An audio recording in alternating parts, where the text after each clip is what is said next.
numbers. And when I'm talking about social media, I believe we are playing around with these numbers. And if you want to look at percentages, the recent report from Portras actually said we dropped a bit, we are now at 50% internet penetration rate. So what does these numbers mean? To me it means, since there's a near 100% mobile penetration rate, like the previous speakers have mentioned, it means you have a higher chance of reaching every citizen if you send them an SMS. And an SMS that doesn't, it gets to the phone whether it has airtime or it doesn't. It's different from WhatsApp, which requires you to have credit or to have an active subscription or data bundle for you to receive it. So SMS, sending an SMS is, you have a better chance of reaching every Zimbabwean, you have a better chance than any other media in the country. Because I say almost every household has at least a mobile phone. We have about 5.5 million people on WhatsApp from estimations based on the mobile penetration rate, and this is a conservative figure.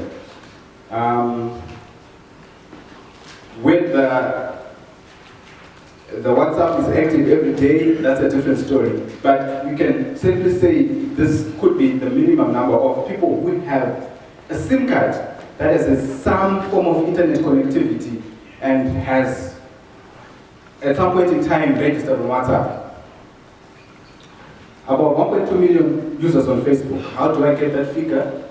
If you go to Facebook, if you've got a Facebook page, you want to make an advert, it will give you your audience based on location, interest, and different categories. So here I chose location, and this is the figure that came out. And of course, we have a lot less on Twitter, as demonstrated earlier on. Now, these are the most influential people on Twitter. Okay. It's not very visible.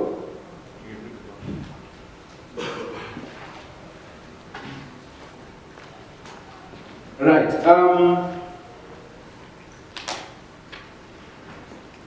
These are just 7 people that make the top 10 and are significant enough in terms of the conversations that they draw. And with 1.2 million followers on Facebook, we've got Ismail Merik. You don't even know who he is, eh? No, he doesn't. He's Islamic scholar. Yeah, that's an Islamic scholar. And then number 2, Danai Gurira, I think we know her. Do we? She's an actress. And of course, Jefferson, then Newsday, 263 Chat, Econet Wireless, and then Bishop to the Bismarck again. But you can see the 2 religious leaders making the top 10. It looks like religious conversations do create quite an attention on social media. In the top 10, we don't have any political parties this way, although you will see Jonathan Moyo is somewhere significant. We don't have any of our organizations near here. These are the fastest growing profiles in the country, and the top 2 are the religious people.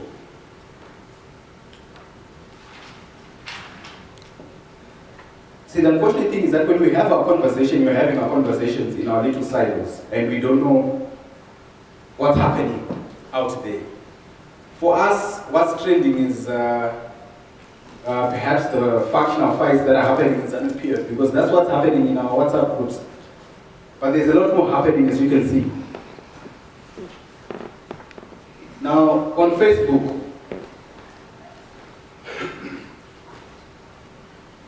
Merrick is again 2.5 million. And then we have Strike Masewa 2.3 million. And followed by Newsday. The fastest growing, Pick and Pay. And I'm surprised by Mahatma Rice there. Now, we look at, this is probably the most followed profile on Twitter in terms of the political actors. But he has 145,000 followers. And the question is, how many of these followers are from Cholocho? And of the 140,000 followers, how many are going to vote? Is he engaging the right audience as an MP or as an aspiring candidate? Or perhaps maybe these followers are interested in him as being the Minister of Higher Education? Or is it that he's a source of juicy Zanu-PF stories? Now, reflections from 2013, I think one of the key lessons that I learned today is that social media was mainly used as access to information. Because there's obviously polarization, the different things that the previous speakers were talking about. But I think most of the players, people were using social media as a source of information, a source of news. And that's when we saw the emergence of people like Baba Chukwa, who was a key source of information. Perhaps much like Jonathan Moore now, maybe. And we draw lessons. No, I didn't say that. Someone is whispering it's the same, but I didn't say that. The lessons that we draw from them is that Zimbabweans do like to hear, do like to converse about politics, do like to talk about the elections.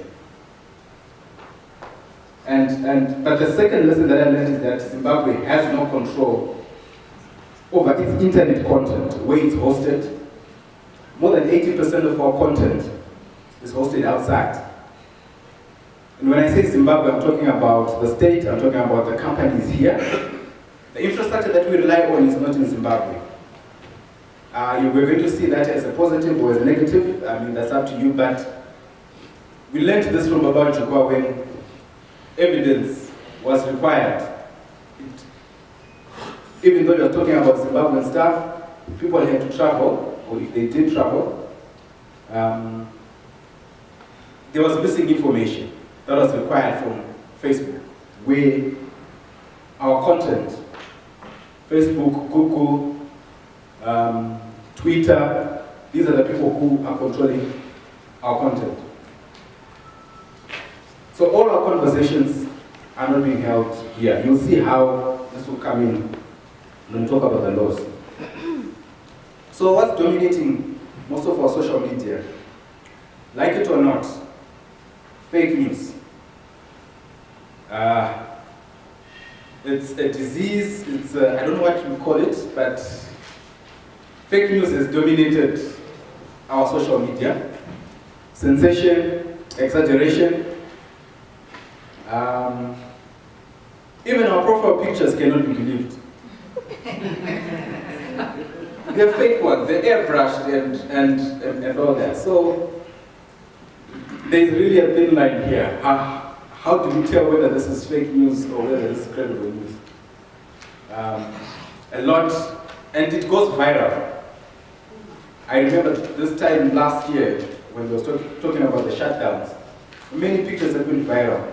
Some very ugly from DRC and so forth, and it was said to be pictures that were happening that way from Zimbabwe, of someone who has been hit by an axe on the head, and the head is sliced into two. And I saw the other one. There were people from doctors from Harare hospital that were said to have down the tools, and then I looked at it and said, "Oh, we have so many doctors in our country," only to realize that this was a South African picture. So this is something that we need to really visit. I know there are journalists here and there are many organizations here. We do have a responsibility to bring credibility, some form of credibility back into social media. And some of the principles that are there, I know social media is different from traditional media, but we need to have an authority there. I think if we have, I'm glad ERC is very active on social media. They can play the role of saying, no, results are not yet out. You know, something like that. So people can go. People need pages, people need profiles, people need some accounts active there that they can go back and refer to and ask questions. But if you're not on social media, then guess what will dominate? It's just the sensation and the fake news. And they attract the numbers. Then you've got fake followers. Right now, it's possible within the hour to get a couple of hundred followers who are fake, who are robots. It is possible now. People are buying followers, and let me just warn you, if 2 weeks down the line, you can, Facebook will detect some of these fake followers, these fake robots, Twitter, fake followers, and you can jump from 1 million followers to 1,000 followers. Imagine that jump. Because these robots would be detected. They are fake accounts, they are fake. It's like I can create a program which mimics, followers, creates their fake accounts that are created by a computer-generated program, which are then sold to people who want to have followers. And most of the people who fall prey to this are political actors. I'm not saying anything. So far in Zimbabwe, I think those were authentic. And then these bring about the fake statistics and a distorted picture, as you know it. Then there's what we call a honeypot. Some have hinted that Babajuka is a classic example of a honeypot. A honeypot is basically an account that will be created to attract objective, is to get people who like that sort of style that I talk about. And then I can then begin to follow them. Because with Facebook, with social media, particularly with Facebook, once you add someone as a friend, you are giving them the same rights that you have over them, over viewership, over what you can view, over access, over what you can access on the Twitter line. So the same things that you can access on my account if I'm your friend, I can access you from your account if I haven't modified the privacy settings. So a honeypot is something that you should be wary of. A honeypot will be publishing things that you would love. And when you have engaged in that honeypot sort of kind of relationship, your guards are down and you begin to post stuff that you're not supposed to post. And you get into a lot of trouble. Then the other thing is that our biggest weakness is that we engage in silos.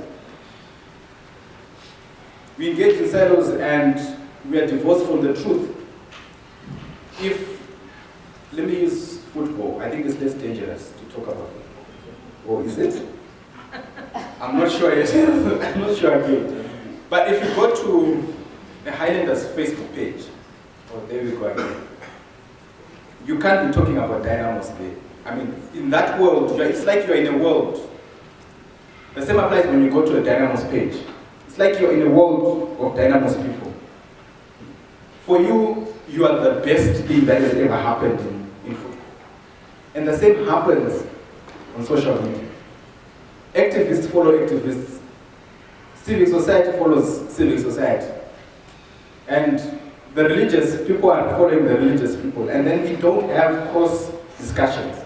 That's why you find people become overconfident in elections, because they are in their circles. And then now social media is bigger than that. And one of the lessons that we should learn from the previous elections is that we should be able to engage look at other platforms and see what's happening.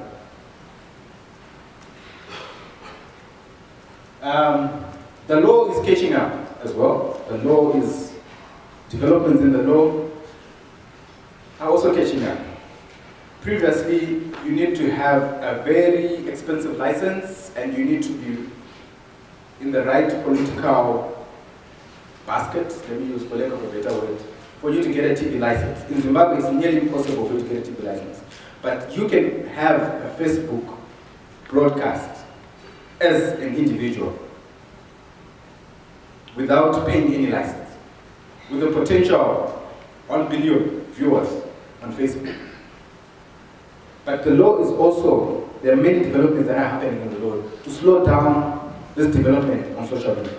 Social media has created a platform for us to express ourselves, to show our videos, to post photos, to create news. But the law is also catching up. Recently, South Africans have been warned in the news to be extra vigilant of what's being posted around their online accounts. It's like if you're a WhatsApp group admin, I think most of us here are admins at some point.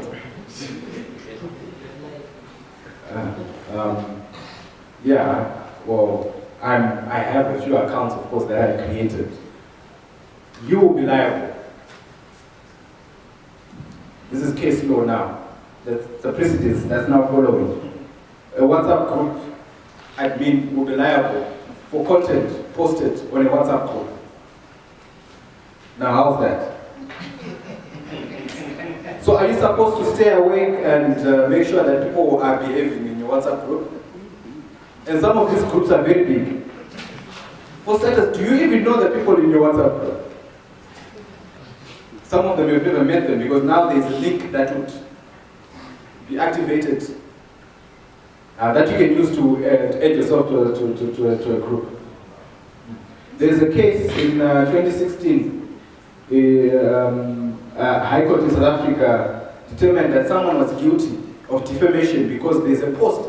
They didn't create that post, but it appeared on their Facebook profile, and they didn't remove it. So WhatsApp users, Facebook users, etc. Is it possible for you to go further in disaggregate the statistics in terms of the geographic location of those figures? Because I appreciate that in Zimbabwe our internet penetration is currently 50% according to the Portra's 2016 fourth quarter report. So maybe it would be great if you can assist us in understanding who exactly is utilizing such platforms and how many people from the urban and also rural setup are utilizing such. The other question that I have is if you can share strategies around circumventing issues around maybe WhatsApp shutdown that might occur in the elections. What other strategies can we employ to ensure that we continue to share information, etc.? My last contribution is that you said as CSOs we tend to work in silos. So I'm thinking that as a number of other countries are developing their policies around ICTs, etc., Zimbabwe included, is it not possible for us to ride on regional advocacy? Because I remember in previous years, why Zimbabwe we succeeded in some lobbying advocacy interventions was because of the strength in numbers that we had, not only amongst ourselves as citizens in Zimbabwe, but also working with other colleagues in the region, etc. Is that maybe the strategy that we can employ similarly to ICT policies? Thank you. Chris, my question is, do you agree with my discourse that social media platforms have been disruptive to the conservative, mainstream media?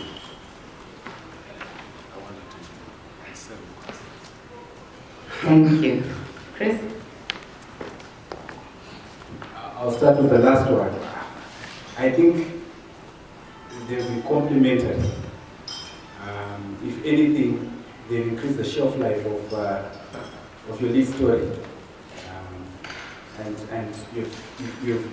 if for those who have really utilized social media, they've got more comments and ideas of another story that's related to with that, I think. And I would encourage actually even more people to embrace social media, especially when it comes to elections.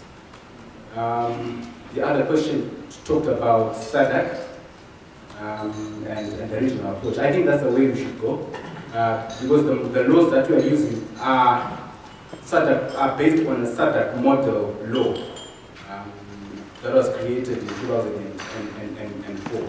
And so advocacy,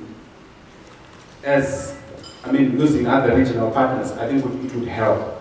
If you look at the issue of SIM card registration, it's not only in Zimbabwe, it's SADC-wide. So some of these decisions are coming from a regional position.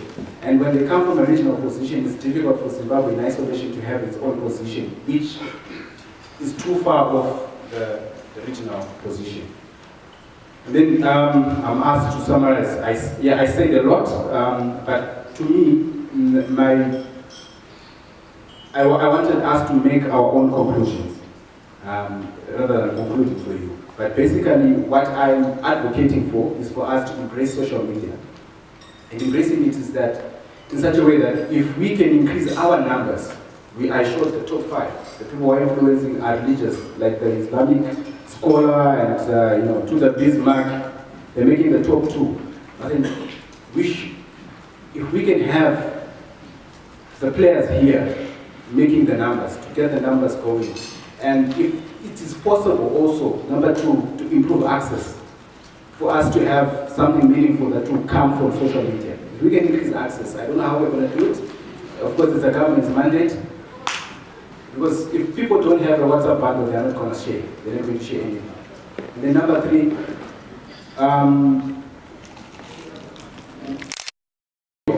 based on lessons 6 June, it's possible to shut down internet. And then what do we do if all our eggs are there?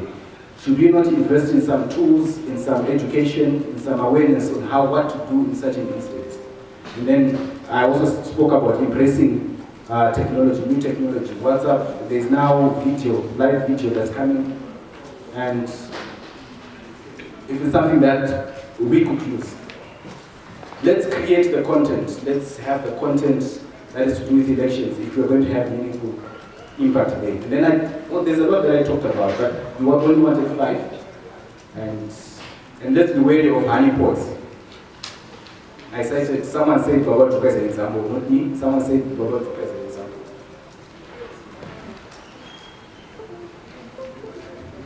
Right. There's 2 questions over there. Any questions on the side of the room? No.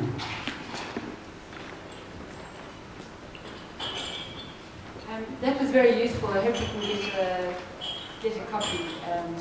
But just to say that we mustn't be over-optimistic about cell phone coverage, because many people own several cell phones. In community publishing, we're working with some communities beyond the range of cell phones in places like Rushinga, along the border. And those are people who desperately need channels of information and free expression. So we really must try and expand access and leave no one on the Zimbabwe map outside these benefits and opportunities.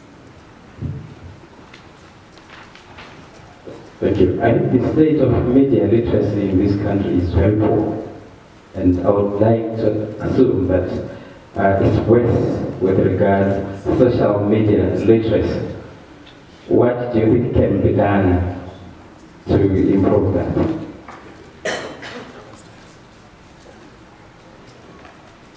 Yes, I was saying, what do you think can be done to improve social media literacy in this country, especially within the people who work to facilitate change and looking at colleagues here in the room? And what do you think are the prospects when it comes to the rural folk?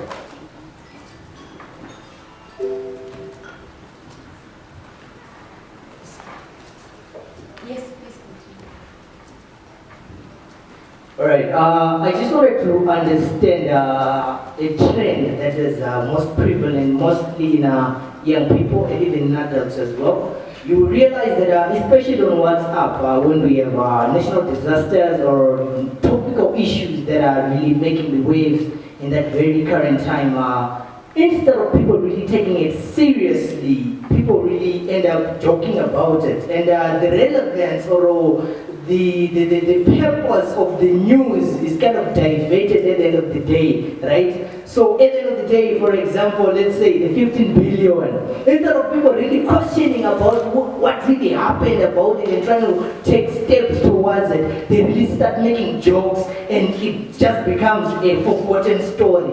So now, social media becomes such a tool that is just there for entertaining rather than for solving the problems that are really emanating. How then can we actually bring about a solution to that? Okay, I think there are many questions. There were not really two. I was just advised that earlier on I didn't answer a question that was in relation to acts to shutdown of specific platforms. I remember then there was, people circulated a number of tools that were there. The VPNs, there's the VPN and there's what we call, I'm hesitant to talk about a Tor browser because I don't want to add more confusion and then create questions. There's a Tor browser and there's a VPN, but let's just say VPNs because the concept is the same. I think that would be the way to go.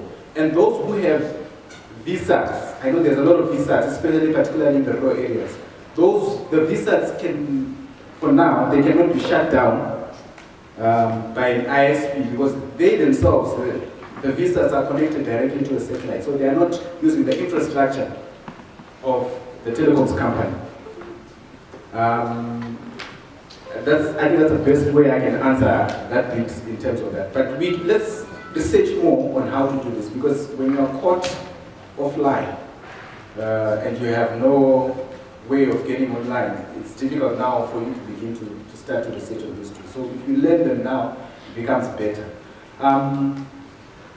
These are the statistics, and the users are way less than that. So I'm saying this is where we can get to if we all bring everyone to the table, if we all bring everyone to the boat.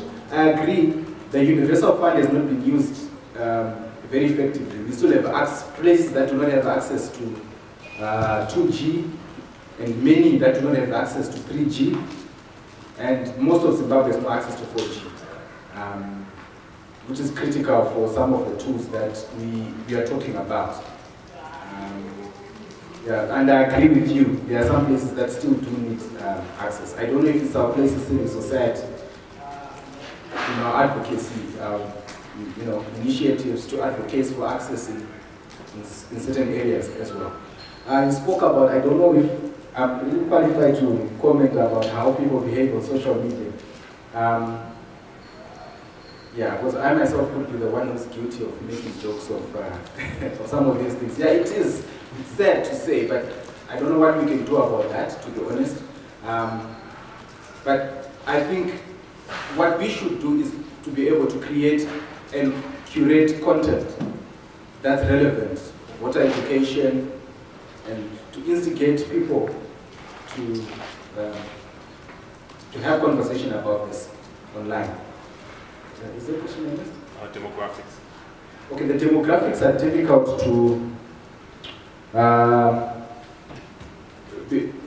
because, like, for these, for example, for these individuals, this is, if you want to get more about this, go to www.socialbakers.com.